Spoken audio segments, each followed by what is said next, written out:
नमः शिवाय। हर हर महादेव शंभू। जय माता दी। हर हर महादेव मित्रों, जय श्री राम। कैसे हैं आप सब? शक्तो हम चैनल पे आप लोगों का हार्दिक स्वागत है। और चैनल पे यदि नए हैं तो विनम्रता से निवेदन करूंगा कि चैनल को सब्सक्राइब कर लें ताकि हमारे द्वारा बनाई हुई कोई भी वीडियो सबसे पहले आपको प्राप्त हो। वीडियो में दिखाई जाने वाली जानकारी यदि आपको अच्छी लगे तो ज़रूर लाइक शेयर सब्सक्राइब करें, क्योंकि आज भी हम लोग एक बहुत महत्वपूर्ण रहस्य से परिपूर्ण चर्चा करने वाले हैं। पहले भी बहुत सारे चैनल्स पे साधकों ने या कहीं ना कहीं जो कैप्चरिंग करने वाले रहस्यों को उन्होंने इस बारे में बात की है, क्योंकि कैप्शन में तो आपने देख लिया होगा ना कि आज भी हनुमान जी इस स्थान पे जाते हैं। बहुत सारे आएंगे अब कि भैया कहाँ हनुमान जी जो त्रेता में जो है श्री रामचंद्र जी के साथ थे, कलयुग में फिर कहाँ आते हैं? ये तो कोई बंडलबाजी चल रही है। बंडलबाजी नहीं है, ऐसे बहुत सारे साक्षात्कार कुछ दिव्य संतों के भी हुए हैं, कुछ भक्तों के भी हुए हैं और कुछ ऑफिशियल्स को भी हुए हैं जो ये प्रमाणित करते हैं कि हनुमान जी आज भी जो एक ऐसा विशेष स्थान भी है जिसके बारे में आज हम लोग बात करने वाले हैं, वहाँ पे कलयुग में भी आते हैं कुछ समय के बाद। कौन सी है वो जगह? वो वीडियो को अंत तक देखिएगा कहीं ना कहीं, क्योंकि हमेशा हमारी कोशिश होती है कि आधार के साथ कोई भी जानकारी मिले, बात करने की कोशिश करते हैं। कोई हवा में फायर वाली जो बात होती है, पहले हम लोगों को भी अचंभा लगता है कि भैया कहाँ से बात की जा रही है। तो अपने दर्शकों के लिए, यूट्यूब फैमिली के लिए भी कहीं ना कहीं हम लोगों की कोशिश ये होती है कि जो जानकारी कहीं ना कहीं जिसका कोई आधार हो, पहले रिसर्च हो कि हाँ यार बात कहाँ से शुरू हुई है भी या नहीं है, फिर कहीं ना कहीं वो बात जा करके जो हमारे प्यारी यूट्यूब फैमिली है उस तक लेके आते हैं। कि आज जो बात कर रहे हैं कि एक ऐसा रहस्यमय कबीला है जिसके बारे में आप लोगों ने सुना होगा, शायद इंटरनेट पे भी बहुत बार आपके सामने आया होगा, कि मतंग कबीला जो जिसके बारे में कहा जाता है कि हर एक 41 साल में 41 ईयर्स में हनुमान जी जो है वहाँ आकर के उन कबीले वालों को दर्शन देते हैं। लेकिन इस कबीले के बारे में ये कहा जाता है कि ये बहुत ही गुप्त कबीला है। कभी कोई आधुनिक चीज़ों के साथ उनका ज़्यादा जुड़ाव नहीं रहा है। वो कटे हुए या बहुत ही कम समुदाय के लोग कहे जाते हैं, श्रीलंका में जो बताया जाता है। अब इसका विवरण ऐसा अलग अलग जगह मिलता है, क्योंकि इनकी जो प्रेजेंस है कहीं ना कहीं जो अशोक वाटिका है जहाँ पे माँ सीता जी को रखा गया था, उसके आसपास इनकी प्रेजेंस बताई जाती है श्रीलंका के जंगलों। और एक और वैदेह नाम का कबीला है, सिर्फ उनके साथ इनका संपर्क बताया जाता है जो कहीं ना कहीं विभीषण के वंशज माने जाते हैं, क्योंकि विभीषण जी को राज दे दिया था श्री रामचंद्र जी ने रावण के मरने के बाद, और उसके बाद कहते हैं कि उनके वंशजों ने वहाँ पे राज किया। तभी तो मैं कह रहा हूँ ना कि कलयुग में सिर्फ रावण के साथ ही राक्षसों का अंत नहीं हो गया था। ये और गहन रहस्य है कि अभी भी राक्षस कहाँ पे रह रहे हैं कलयुग में, और गहन चर्चा है महाराज। छोटी सी वीडियो में सब कुछ नहीं डाल पाओगे, तो धीरे धीरे चलेंगे। तो वैदेह नाम का जो कबीला, कहते हैं कि उनकी भी एक ये कबीला कैसे वहाँ पे रहने लगा कि जो महाराज विभीषण के वंशज हैं कहीं ना कहीं, तो एक कुवेणी नाम की महारानी हुआ करती थी। तो कहते हैं कि कोई भारत से जा कर के कोई राजा ऐसा था जिसने उनकी सत्ता को हत्या लिया था। तो वो जो कुवेणी के भी आगे वंशज थे कहीं ना कहीं, फिर वो वैदेह कबीले के नाम पे वो उन जंगलों में भटकने लगे। और मतंग कबीला जिसके बारे में तो ये पूरा पता ही नहीं है कि उनका प्राकट्य कहाँ से हुआ है। वैदेह कबीला के बारे में तो कहते हैं ना कि वो महाराज विभीषण जी के वंशज हैं, या वो कुवेणी महारानी के आगे वंशज हुए। लेकिन वो जो मतंग कबीला है कहीं ना कहीं, उनके बारे में पूरी इन्फॉर्मेशन किसी को ज़्यादा है ही नहीं। बहुत बार गवर्नमेंट ने एक सेतु नाम की ऑर्गेनाइजेशन भी गठित की कि जो मतंग कबीले के जो लोग हैं उनके साथ कहीं ना कहीं संपर्क किया जाए। कई जगह ऐसे भी विवरण मिलते हैं कि अलग अलग जगहों पे कुछ विशेष पूजा के लिए वो जो संगठित ऑर्गेनाइजेशन है कहीं ना कहीं, वो मतंग कबीले से बार बार संपर्क करती है। तभी तो ये राज बाहर आए ना कि 41 साल में हनुमान जी जो है वहाँ पे आते हैं। बहुत सारे चिन्ह हैं वहाँ, क्योंकि जब हनुमान जी गए थे, ये प्रमाण तो अब वाल्मीकि रामायण में भी है, श्री रामचंद्र मानस में भी है कि अशोक वाटिका हनुमान जी गए थे। लेकिन ये थोड़ी सी चीज़ों की भिन्नता है कि कई जगह ये विवरण मिलता है कि श्री रामचंद्र जी के चले जाने के बाद जब उन्होंने जल समाधि ले ली, अब कई विवरण कहते हैं कि हनुमान जी उसके बाद फिर दक्षिण भारत से होते हुए फिर उस जगह पे गए जहाँ पे मतंग कबीले के लोगों ने उनकी बहुत सेवा की। तो उनकी सेवा से प्रसन्न होकर के हनुमान जी ने ये कहीं ना कहीं उनको वचन दिया था कि हर 41 साल में मैं आपसे आकर के मिलूंगा। या जब अशोक वाटिका में कहीं ना कहीं हनुमान जी गए थे तो वहाँ भी एक पॉसिबिलिटी मिलती है कि हनुमान जी के वहाँ उनके साथ तब से जो है एक वो भी कड़ी मिलती है कहीं ना कहीं कि बहुत सारे लोग उसकी तरफ इशारा करते हैं कि तब से हनुमान जी का मालिक है। लेकिन ये जो मतंग कबीला कहीं ना कहीं है, अभी भी इनके बारे में जो पूरी इन्फॉर्मेशन है कहीं ना कहीं वो बाहर नहीं है। सिर्फ इक्का दुक्का या बहुत कम लेवल पे जो कुछ रिसर्चर्स हैं वो कहीं ना कहीं उनके साथ संपर्क साध पाए, क्योंकि वहाँ पे वहाँ की लैंग्वेज से कटे हुए लोग हैं, लैंग्वेज का बैरियर भी है। तो फिर कुछ एक ऐसे रिसर्चर हैं जो उनकी लैंग्वेज को उन्होंने सीखा समझा, फिर कहीं ना कहीं उनसे संपर्क किया। लेकिन आज भी ये एक रहस्य है।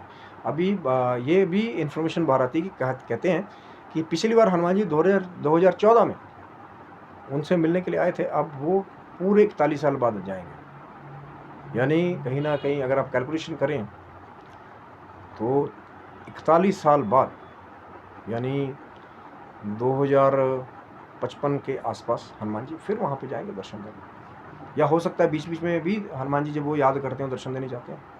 एक बहुत जगह इंटरनेट पे एक गुप्त मंत्रावली भी सर्कुलेट हो रही थी कि मतंग कबीला का मंत्र से वो चीज़ सर्कुलेट हो रही थी कि हनुमान जी को उस मंत्र से बुलाया जा सकता है। लेकिन बुलाने को तो वो जो हनुमान जी के जो वैदिक मंत्र हैं उनके द्वारा भी अगर आप साधना करेंगे तो हनुमान जी को वैसे भी बुला सकते हैं। वो कैसे, कितने दिन, कितनी साधनाएं नहीं है, वो हनुमान जी के ऊपर डिपेंड करता है ना। साधनाएं आप प्रारंभ करेंगे, ब्रह्मचर्य का पालन करेंगे, मंत्र का जप करेंगे।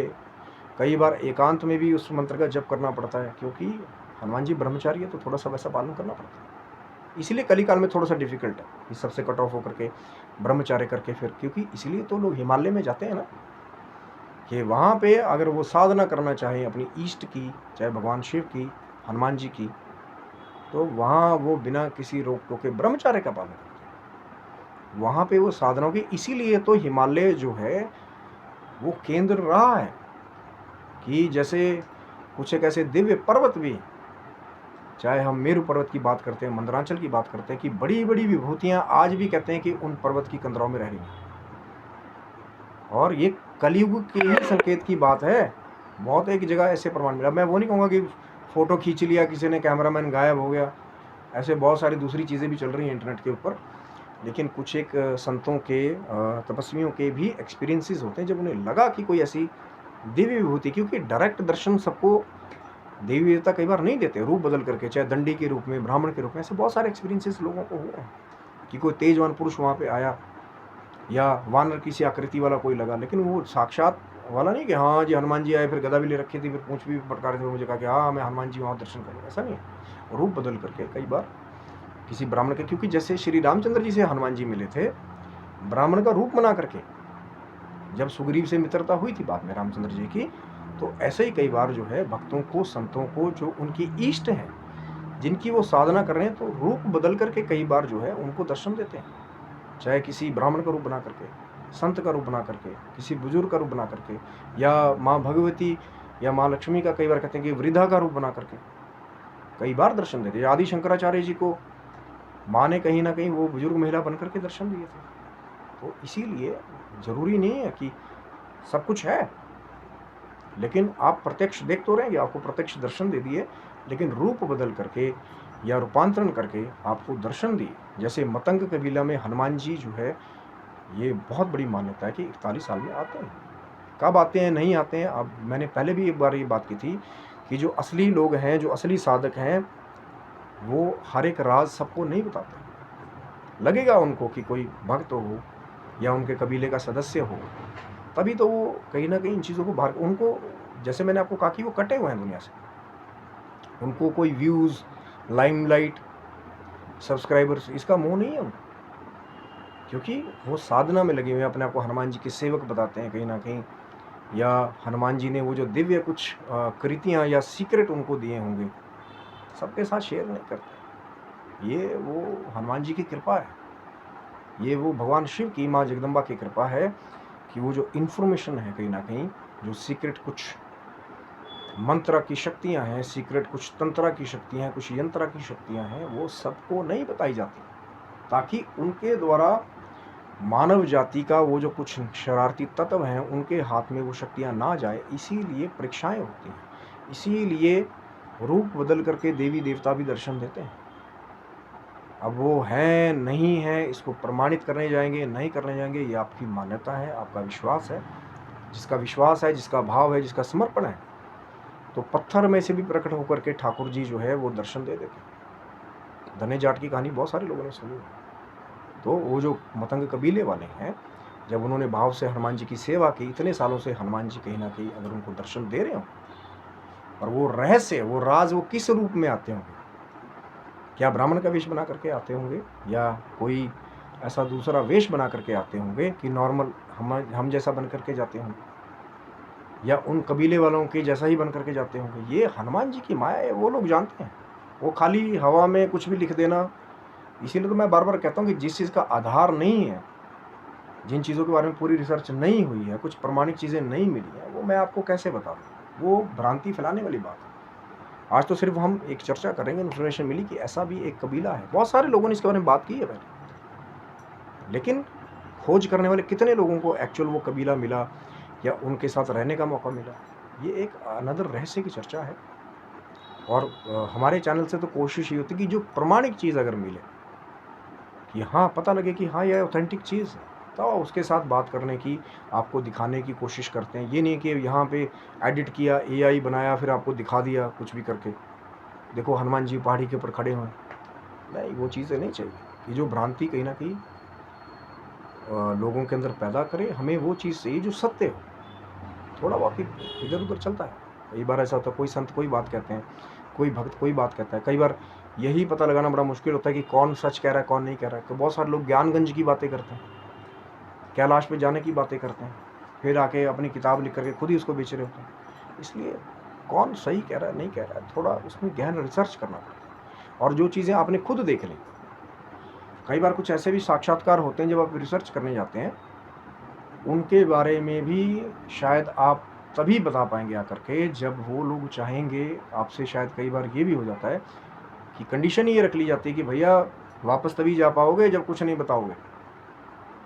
ऐसे भी बहुत सारे गहन राज होते हैं, क्योंकि कुछ एक ऐसे लोग हैं जिनकी सुपरनैचुरल शक्तियों की आज भी जो है पकड़, वहाँ आप उनको गच्चा नहीं दे पाएंगे कि वहाँ से आप उनके कबीले से बच के आ गए, फिर हमने कुछ भी रिवील कर दिया।